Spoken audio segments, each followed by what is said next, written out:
अस्सलाम वालेकुम। ओके, हमारे पास एक्सरसाइज 1.1 का क्वेश्चन नंबर 11 है। Ahmad and Sara played darts. Ahmad hits a bullseye 5 out of 18 times. अब इसमें क्या बताया गया है कि अहमद ने हिट्स की हैं बुल कितने टाइम, 5 उसने हिट्स की हैं। 18 में से उसने कितनी 5 हिट्स की हैं। एंड सारा miss the bulls eyes 4 out of 15 times. अब सारा ने सिर्फ मिस कितने की हैं, 4 मिस की हैं 15 में से। Who played better. अब इसके सबसे पहले हम फाइंड कर लेते हैं। ये लिखा हुआ है अहमद हिट्स बुल आइज, कितनी की थी उसने, 5 आउट ऑफ 18 एंड सारा मिस 4 आउट ऑफ 15। देन लिखना है हम लोगों ने सारा हिट्स इज इक्वल टू, क्योंकि उसने हिट्स की हैं 15 में से उसने कितनी मिस की हैं, 4 सिर्फ मिस की हैं। तो जब माइनस करेंगे तो 15 में से 4 को माइनस करेंगे, हमारे पास क्या आ जाएगा 11। अहमद एंड सारा। अब अहमद ने कितनी हिट्स की थी, 5 आउट ऑफ 18 एंड सारा हिट्स 11 आउट ऑफ 15। ठीक है, अब इनका क्रॉस मल्टीप्लिकेशन कर लेंगे। अब हमारे पास आ जाएगा 5 को 15 से मल्टीप्लाई कर देंगे और 11 को 18 से मल्टीप्लाई कर देंगे। अब 5 15 ज़ा 75 एंड 11 18 ज़ा 198। 75 किसका है, अहमद का, एंड सारा का कितना है 198। तो अब इन दोनों में से सबसे ज़्यादा किसकी वैल्यू है, किसकी अमाउंट है, सारा की, क्योंकि सारा ने जस्ट 4 मिस की थी 15 में से, लेकिन अहमद ने क्या की थी, सिर्फ 18 में से 5 उसने मारी थी, हिट्स की थी, और बाकी उसकी कोई भी जो थी वो नहीं, डॉट्स पे नहीं लगी थी। इसलिए सबसे ज़्यादा किसकी हिट्स हुई हैं, सारा की। तो सारा प्लेड बेटर।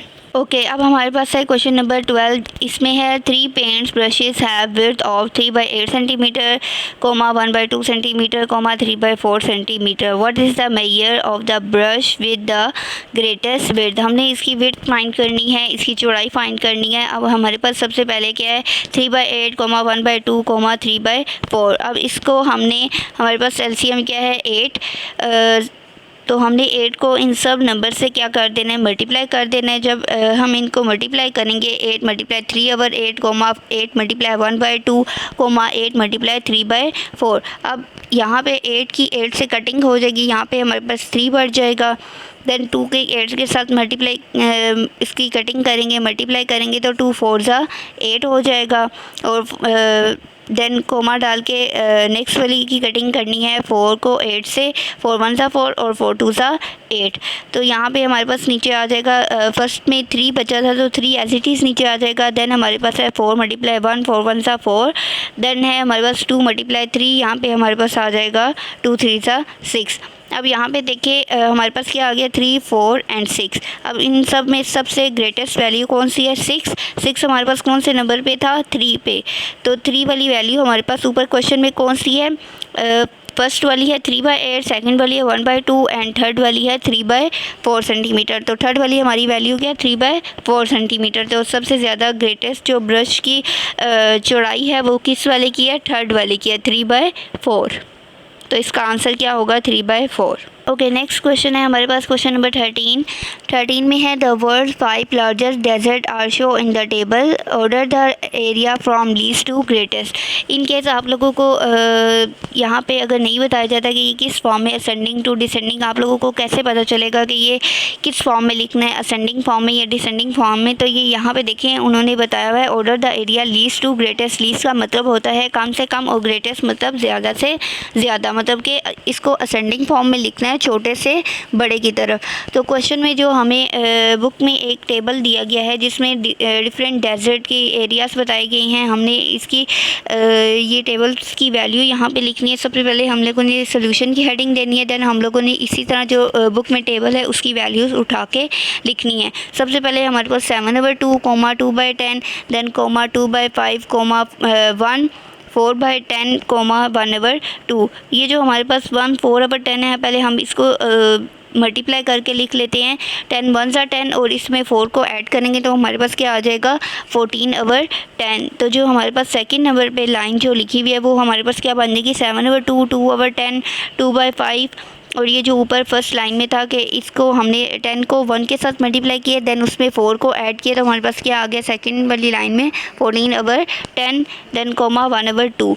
अब इसका हम इन सब नंबर्स को हम 10 से मल्टीप्लाई कर देंगे, क्योंकि 10 हमारे पास कॉमन है, तो इसको 10 को हम इन सब नंबर्स के साथ मल्टीप्लाई कर देंगे। अब इसकी कटिंग करेंगे तो 2 को 10 से 2 5 10, देन नेक्स्ट वाला 10 से कट जाएगा, तो इससे नेक्स्ट 5 को 5 कितने सा 10 होते हैं, 5 2 10, देन 10 से कट जाएगा, यहाँ पे 1 आ जाएगा, देन 2 5 10।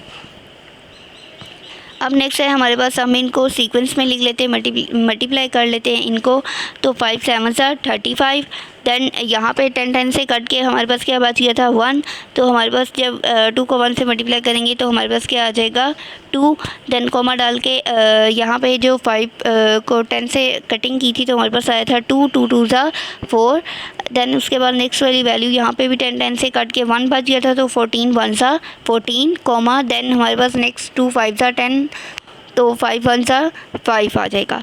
अब ये हमने किस फॉर्म में लिखना है, लीस्ट टू ग्रेटेस्ट फॉर्म में, छोटे से बड़े की तरफ। अब यहाँ पे हमारे पास सबसे पहले छोटी वैल्यू कौन सी है 2, then 4, then 5, then 14 and last पे 35।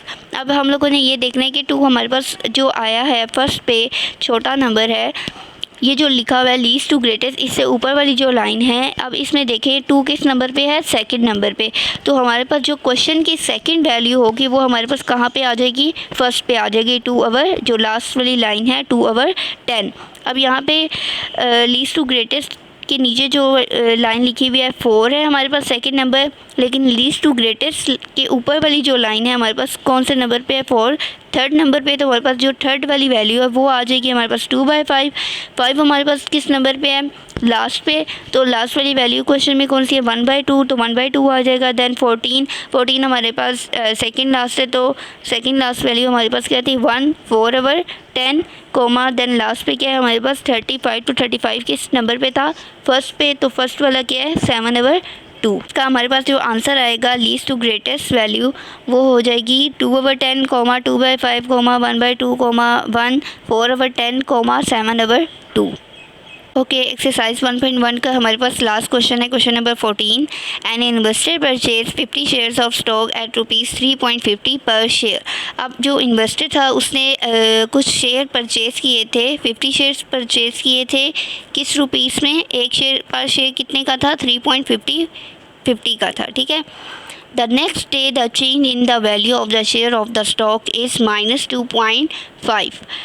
नेक्स्ट डे में जो उसकी शेयर ऑफ रुपीस थी, जो शेयर ऑफ स्टॉक था वो चेंज हो गया था, वो कितना हो गया था -0.25। What is the total value of the share on the next day. तो नेक्स्ट डे में टोटल शेयर ऑफ वैल्यू हमने उसकी फाइंड करनी है कि कितनी हो जाएगी। अब सॉल्यूशन में हम लोगों ने सबसे पहले क्या लिखना है, इसको स्टेटमेंट की फॉर्म में लिखना है। हम लोगों ने टोटल शेयर्स हमारे पास कितने थे 50, rate per share is equal to ₹3.50। Change the value of the share is equal to -0.25। जो नेक्स्ट डे में हमारी चेंज हो गई थी, कितनी हो गई थी -0.25 हो गई थी। And the new value of the share, अब जब हम न्यू वैल्यू ऑफ शेयर निकालेंगे तो हम जो हमारे पास पिछली वाली थी पर शेयर की वैल्यू और जो नेक्स्ट डे में आई थी हमारे पास, तो इन दोनों को माइनस करेंगे तो हमारे पास क्या आ जाएगा 3.25। अब टोटल वैल्यू को हमारे पास ये जो वैल्यू निकल के आई है, हमने इसको टोटल शेयर्स के साथ क्या कर देना है, मल्टीप्लाई कर देना है। तो 50 के साथ जब हम मल्टीप्लाई कर देंगे 3.25 को, तो हमारे पास क्या आ जाएगा 1625.50। जो हमारे पास नेक्स्ट डे की total value of the share होगी वो हमारे पास क्या आएगी वैल्यू 162.50।